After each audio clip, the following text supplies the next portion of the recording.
Good afternoon, everyone, or good morning, or good evening, depending on where you're connecting from, and welcome back to the second day of the International Forum on Digital and Democracy.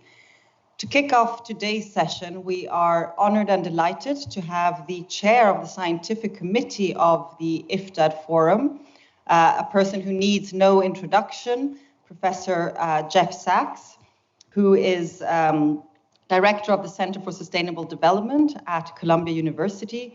He's also president of the UN Sustainable Development Solutions Network, among many other of his qualifications and roles. So we're very much looking forward to hearing his views on the topics that we're here to discuss today. And he will be followed by the keynote from Matthew Ingram on how disinformation and misinformation target receptors to delegitimate media and destabilize democracies.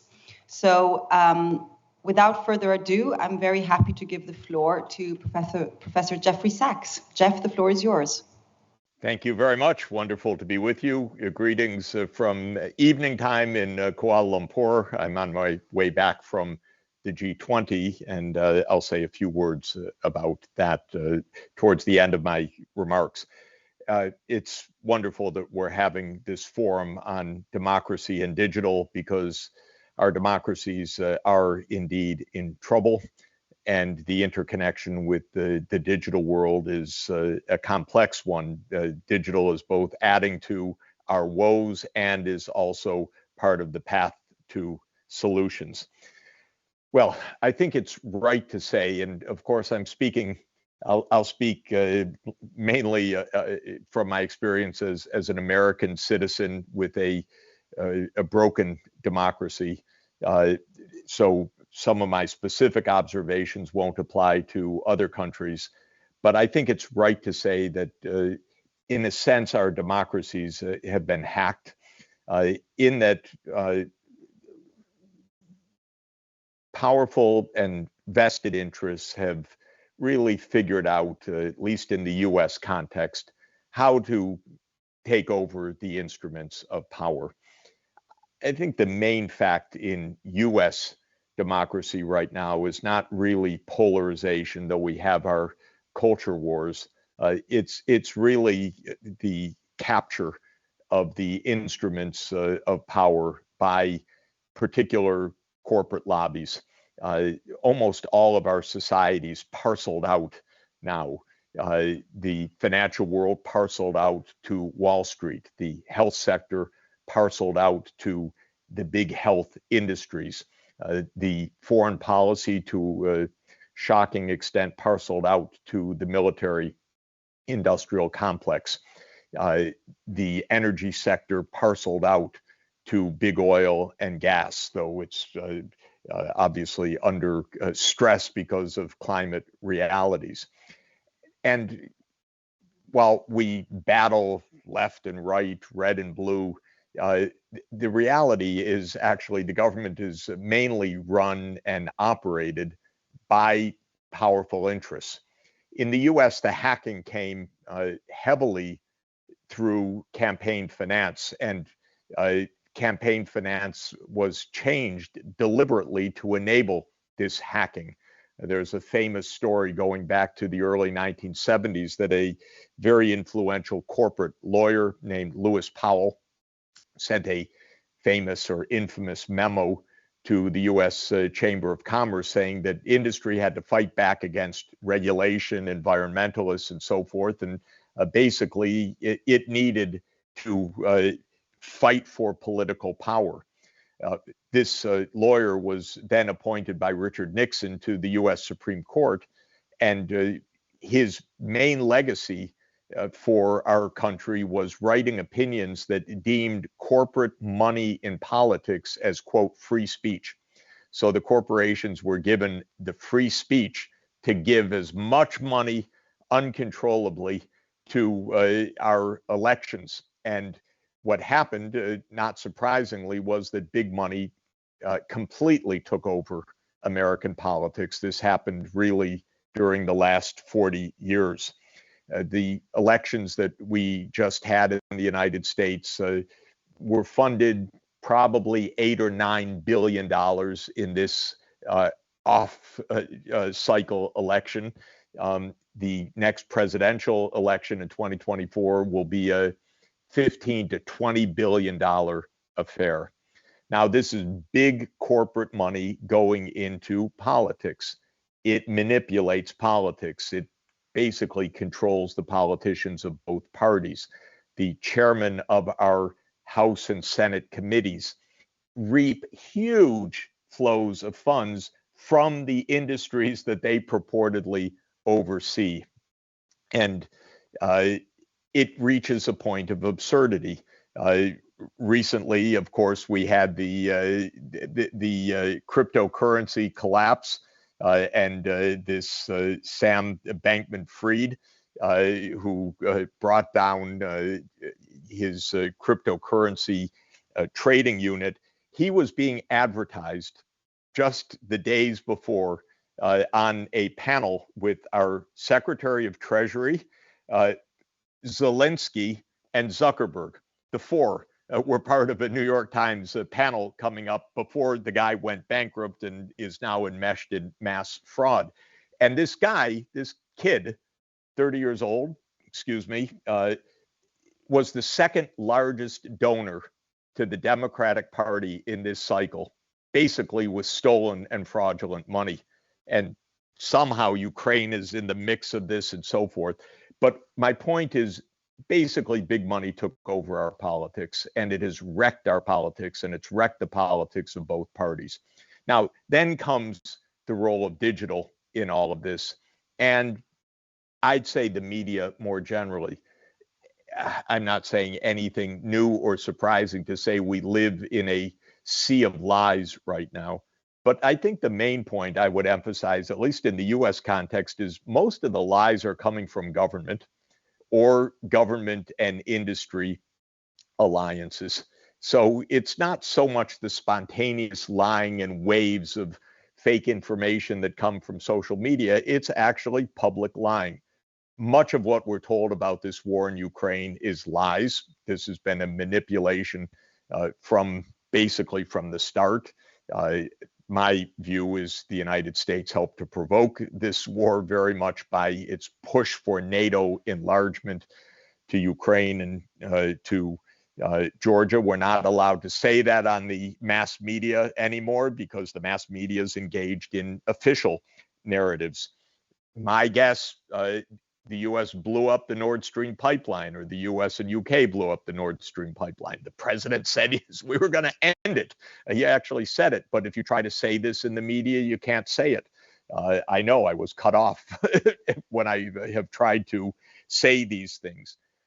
I am of the view that even COVID-19, the virus, came in some way from US-China lab research. And I've been part of a detailed effort to document this as much as possible, but it's against official false narratives. Of course, the social media add to this, but I'm not sure the fake news is really, whenever there's a new medium of communication, those who hack that medium do use it for their purposes. This was true of radio. With the demagogues of the 1920s. It was true of television after World War II, and it's true of the social media now. But it's a feature of the media more than of digital per se, but because we're in a digital media era, it's definitely amplified right now. I think what digital does, though, is enable deep fakes more than before. We're losing touch with what's real and what's not real.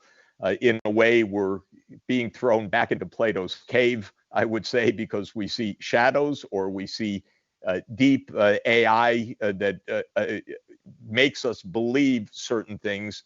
But a tremendous amount of the manipulation comes from the state, I'm sorry to say. Not surprisingly, that's where the power and the money is. And that's where the corporate media partner. And there's clearly a lot of that going on, like the New York Times featuring the Sam Bankman-Frieds of the world. And together with Zelensky, together with the finance minister of our country, Secretary of Treasury, together with Mark Zuckerberg. My word. So this is, I think, the situation that we're in. We have a hacked political system. We have lost public control. One of the things that I've been doing for the past 20 years is tracking the difference of public opinion and legislative outcomes. That's part of the hacking. You know, the American public, little weird, but not so weird as you would think. And on most issues, 70% normal, I would say. And we have pretty significant majorities for fighting climate change, for example, for getting money out of big politics, for taxing the rich more, for staying out of wars. But that's not what we do in our politics. That's what I mean by the hacking of our democracy. It's not that the public's crazy. It's that the political system is controlled and manipulated. Now, let me quickly turn to what I see as the flip side. Can't we use digital for the good? And of course, there are many attempts to do this and many claims to do this. You're the experts. I'm the consumer, but I would like to see how digital can be used for the good in three main ways. First, public deliberation. I'm really taken with the various forms of citizens' assemblies that have been operating, for example, in Ireland or in Spain or in other countries recently, showing that if you bring citizens together by a random assortment, what's called sortition, or by lot, we would say, you bring a random group together, you fill them with pros and cons of different issues, let them consult with experts, and then let them deliberate. They'll come up with very reasonable, creative, and consensus solutions to problems. And that's drawing people from across a traditional political spectrum or from the rural-urban divide or different geographies and so forth. I would love a citizens' deliberation by Zoom, well done, systematically managed. We should be able to tap into public deliberation in a new way. You know, our Constitution was written in 1787 in Philadelphia. It took weeks to get to Philadelphia in those days. It took weeks to get to Washington. So we sent representatives who don't represent us, by the way. So we sent representatives who have been hacked. Why don't we do it more directly now?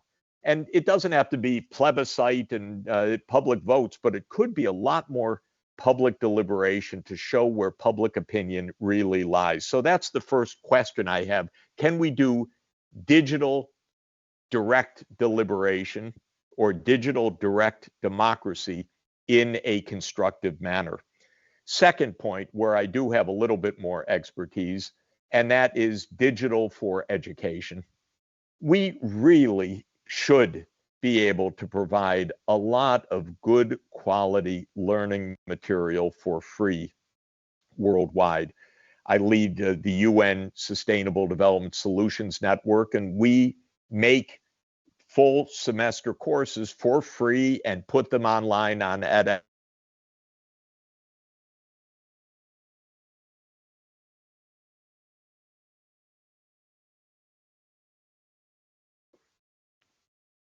That's a digital miracle. That's something that would not have been possible without these advances. And finally, what about global engagement, just like we're doing right now? Can't we use digital more effectively to show that these artificial divides in the world really are artificial? Just a couple of hours ago, I was part of the IFDaD discussion group in Moscow. It was an online meeting, great discussion with Russian colleagues. We're in a cancel Russia mode right now in Europe and the United States, which is tragic, absurd, just stupid and dangerous. But I had a wonderful discussion with Russian colleagues on a number of issues, including the G20 summit that just took place, which on the whole, just to summarize, showed that the world could actually still get together and do something useful. And maybe it argues against what I'm saying. It was the face-to-face meeting of leaders that probably chilled them out a little bit. But the fact of the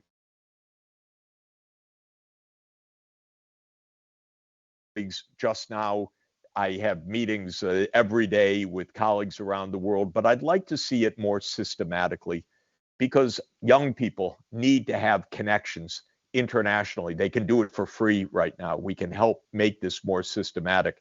For the last dozen years, I've been leading a global classroom where we have 20 campuses from around the world online together to talk about sustainable development. It's just an example. But my point is, digital can be the friend of democracy, where what I'm talking about is deliberative democracy, where people actually know things, talk to each other, deliberate, and reach informed decisions. I think this is the path forward to end the hacking of our democracies. So just a few quick observations, and thanks so much for having me.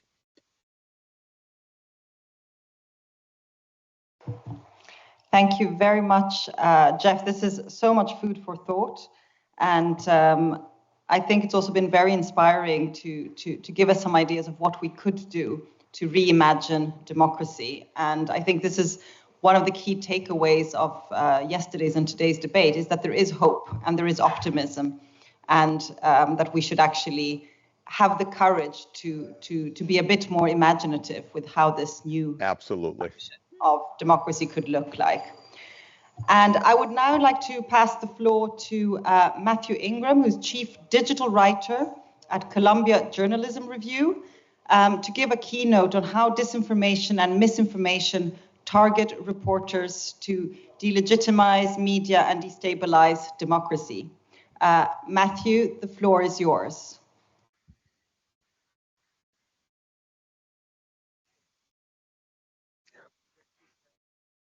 Okay, well, wonderful. I'm so happy, Jeff, that I can have you here. I think what was so exciting and inspiring with what you were mentioning is, one, your frankness with what is happening in the world, and your analysis and courage, and really talking about how to understand the broader challenges to democracy, in particular in the powers that lie behind, and what is behind a lot of the mistrust that we're seeing towards our own governments.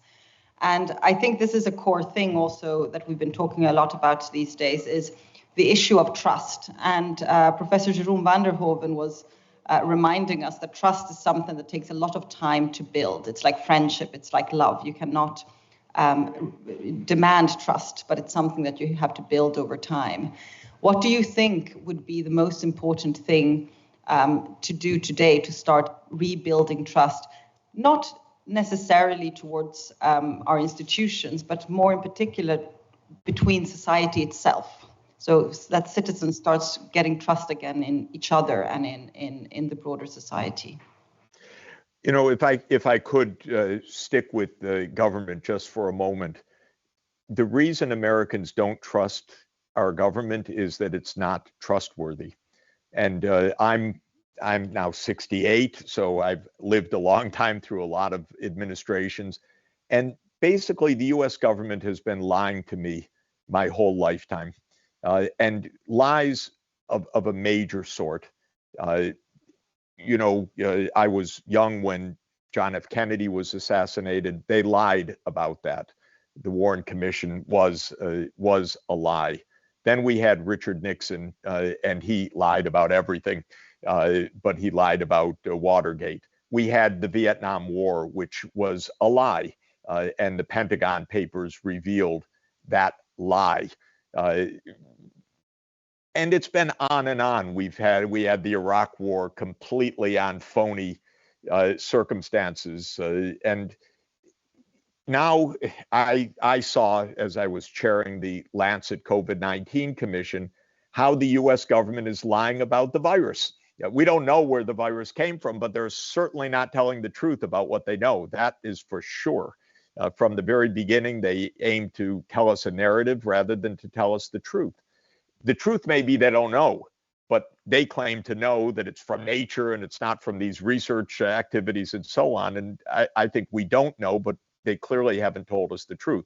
So the breakdown of trust is real because the government's not trustworthy. Why?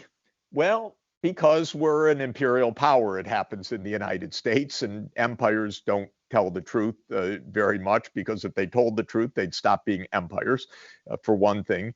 And they have taken, I think it's unfair to invoke Machiavelli here, but I will do so anyway. They take the idea that the goal is power, and you do what you can to hold on. So I have a very simple prescription, very naive, but very simple. Tell the truth and trust will come back. And we're feeling a lot of distrust because things are not the truth. Look, 2 days ago, a missile a missile landed in Poland and killed a couple of people. At the beginning, Zelensky said, Russian missile attack, and there was suddenly calls for NATO engagement in Article 5 and so forth. Then actually the US, to not have World War III, said the truth that, this looks like it was a Ukrainian missile, not a Russian missile that landed. And the Ukrainian foreign minister said, that's a conspiracy theory. This was a Russian missile. Somebody's lying here. It's not a game what we're in. We're in a life and death situation. And we're playing with facts right now, we're playing with narratives, I should say, more literally. And this is why the trust is absolutely so low. And maybe it is right that the social media have one influence on this, which is many politicians have said to me that they live in a nonstop 24/7 continuous news feed, that they don't even have a daily news cycle anymore. It's a minute-to-minute news cycle. And so everything is reactive, everything is manipulative, everything is to keep the narrative, everything is to stop for a moment and a breath. I don't know whether that's it, but if we want to have trust, we have to be trustworthy. That's the main point. Trustworthy means telling the truth, in my view. I think this is very important, and I also think that what you mentioned before, and this is pivotal to this debate, and that is we need to trust the public, and we need to trust each other. And I think today there is a general sense of distrust towards the broader public, but actually, usually, I'm sorry, there's an ambulance in the background. No problem.